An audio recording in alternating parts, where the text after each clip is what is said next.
sejahtera di dalam kasih Tuhan kita Yesus Kristus. Pada hari ini kembali saya akan memberitakan kebenaran firman Allah. Tema yang saya akan tampilkan adalah merendahkan diri untuk ditinggikan. Kita akan membaca di dalam Ibrani pasal yang kedua, ayat yang ke-5 sampai ke-8.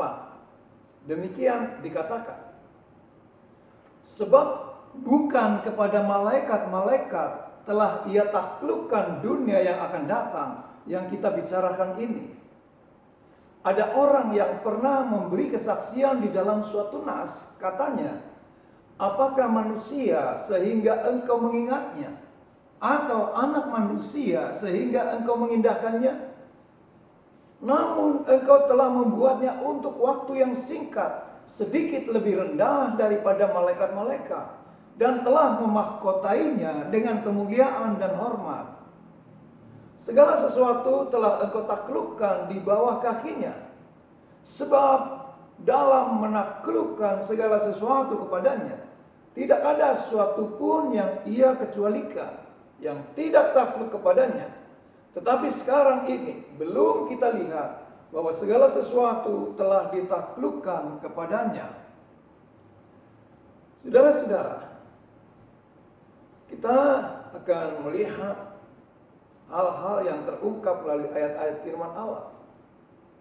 Orang Yahudi adalah orang yang dibenci dan dihina. Tetapi justru Tuhan datang ke dalam dunia melalui bangsa Yahudi.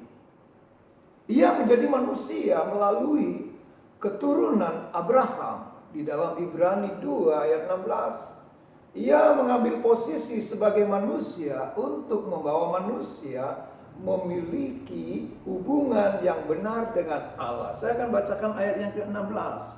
Sebab sesungguhnya bukan malaikat-malaikat yang ia kasihani, tetapi keturunan Abraham yang ia kasihani. Yesus berkenan merendahkan dirinya yang mendahului peninggiannya. Mengapa Yesus rela merendahkan dirinya? Alasan-alasan ia merendahkan dirinya adalah, pertama, memulihkan kita.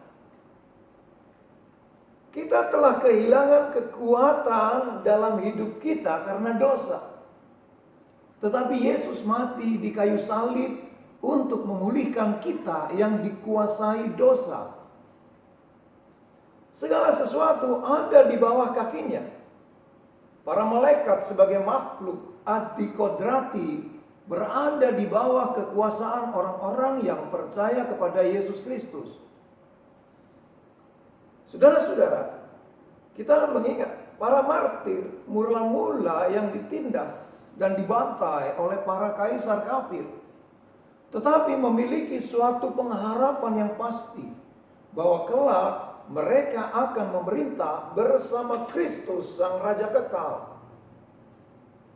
Kita diberi kemuliaan dan hormat. Dalam hal ini kita juga diberi kemuliaan sebagaimana yang dikemukakan dalam Mazmur 2, hanya oleh anugerah dalam Tuhan kita Yesus Kristus. Yesus memulihkan kita supaya kita tidak dikuasai maut.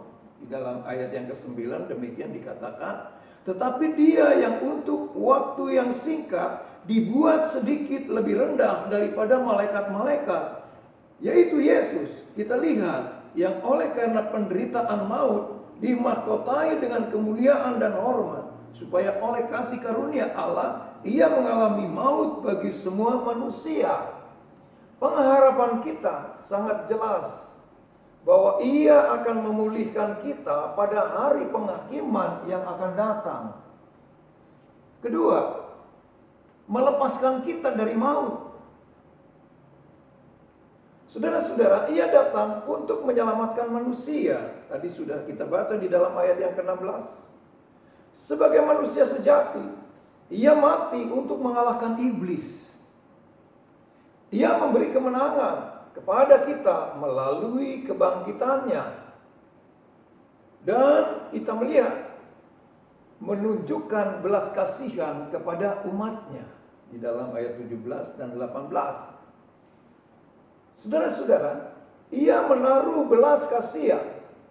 Manusia tidak dapat merasakan penderitaan yang sesamanya.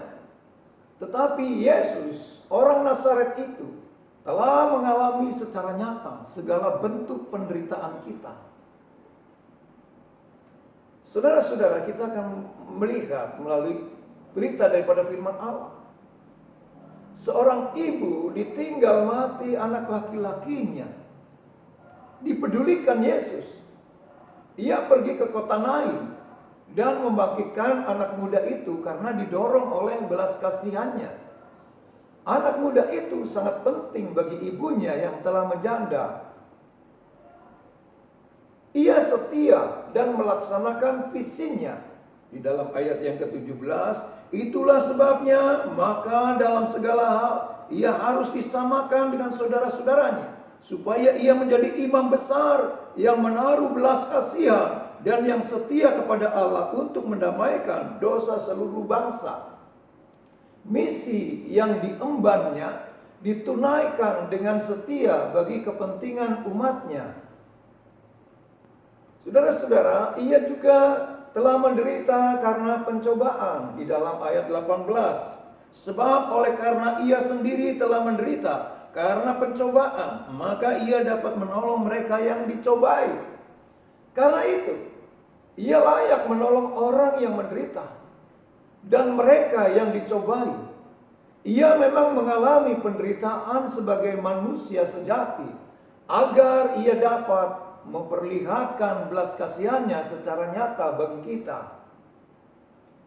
Kemudian, yang keempat, menikmati kemuliaannya di dalam ayat 10 sampai 13 kalau kita melihat di sana. Ia adalah pemimpin yang membuka jalan agar kita masuk ke dalam kemuliaan Allah. Kita adalah miliknya yang disapa sebagai saudaranya, ayat 12, atau sahabat-sahabatnya. Karya Yesus adalah karya yang menuju pada kemuliaannya. Di dalam ayat yang ke-13 katakan demikian, dan lagi aku akan menaruh kepercayaan kepadanya, dan lagi sesungguhnya inilah aku dan anak-anak yang telah diberikan Allah kepadaku.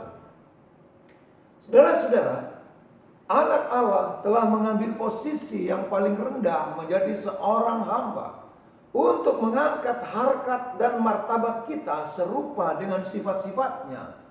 Ia sendiri rela menjadi daging, menderita dan mati bagi manusia. Dengan cara itu, ia dimahkotai kemuliaan dan hormat hanya karena ia telah menderita bagi kita. Saya akan sampaikan kesimpulan apa yang telah saya beritakan pada hari ini. Pertama, Yesus memasuki sepenuhnya jantung persoalan manusia. Ia mengatasi masalah yang paling rumit dalam kehidupan manusia yang telah terpisah dengan Allah yang Maha Kudus sejak Kejadian 3. Yesus Kristus mengambil peran mendamaikan manusia dengan Bapa dengan menjadi tebusan bagi dosa. Yang kedua, ia berkuasa melepaskan kita dari dosa-dosa yang menindih dan yang membuat kita tak berdaya. Apa yang membuat kita pada saat ini menjadi yang tak berdaya dan yang berbeban berat? Apapun persoalannya, Yesus mau menolong kita untuk menang atas pencobaan dan kelemahan, supaya kita pun mengambil bagian dalam kemuliaannya. Ketiga, ia menjadi hamba yang taat, sehingga menerima kemuliaan sebagai imam besar yang setia kepada Allah, yang mendengar keluh kesah umatnya setiap saat. Amin. Puji Tuhan. Saya sampaikan di sini berita firman Allah agar di dalam kehidupan kita dapat memahami Yesus hadir ke dalam dunia ini, mati di atas kayu salib, memberikan nyawanya, dan Dia akan memberikan kemuliaan bagi umatnya. Puji Tuhan, biarlah pada hari ini kita semua beroleh, yaitu hal-hal yang diatur oleh Allah untuk kita juga dapat memuliakan Tuhan. Puji Tuhan, sebelumnya saya mengakhiri, saya akan berdoa bagi saudara sekalian. Bapa di dalam sorga, di dalam nama Tuhan Yesus Kristus, pada hari ini kembali saya sampaikan kebenaran-kebenaran firman Allah dan hal-hal yang menyangkut dalam kehidupan umat-Mu. Pada hari ini kami melihat bagaimana Engkau merendahkan dirinya setara dengan manusia dan mengangkat kami semua untuk hal-hal yang direncanakan oleh Allah dan memberikan kemuliaan bagi kami semua. Terima kasih Bapa di dalam surga, terima kasih biarlah pada hari ini kami senantiasa bersyukur untuk mendapatkan kebenaran firman Allah yang memberikan kekuatan dan pemahaman bagi kehendak daripada Allah yang Engkau nyatakan melalui firman-Mu. Terima kasih Bapa di dalam surga, kami berdoa bagi saudara-saudara kami dimanapun berada, saudara-saudara pemirsa dimanapun berada, agar seluruh kehidupan mereka semua yang mengarahkan pandangan yang tertuju kepada Engkau, Tuhan memberkati kehidupan mereka semua, supaya mereka pun memuliakan Tuhan. Terima kasih Bapa di dalam surga, apabila pada hari ini ada yang mengalami sakit, Tuhan, kuasa daripada bilur-bilur-Mu menyembuhkan. Dalam nama Tuhan Yesus Kristus-Mu. Dan juga yang mengalami banyak-banyak masalah dan pencobaan, Engkau memberikan jalan keluar, supaya juga kami beroleh kekuatan untuk dapat menanggungnya. Terima kasih Bapa di dalam surga, biarlah hari-hari mendatang kami menyerahkan sepenuhnya dalam pimpinan dan kuasa Allah, menjadikan kekuatan bagi kami. Di dalam berkat nama Tuhan Yesus Kristus, kami berdoa dengan ucapan syukur. Haleluya. Amin.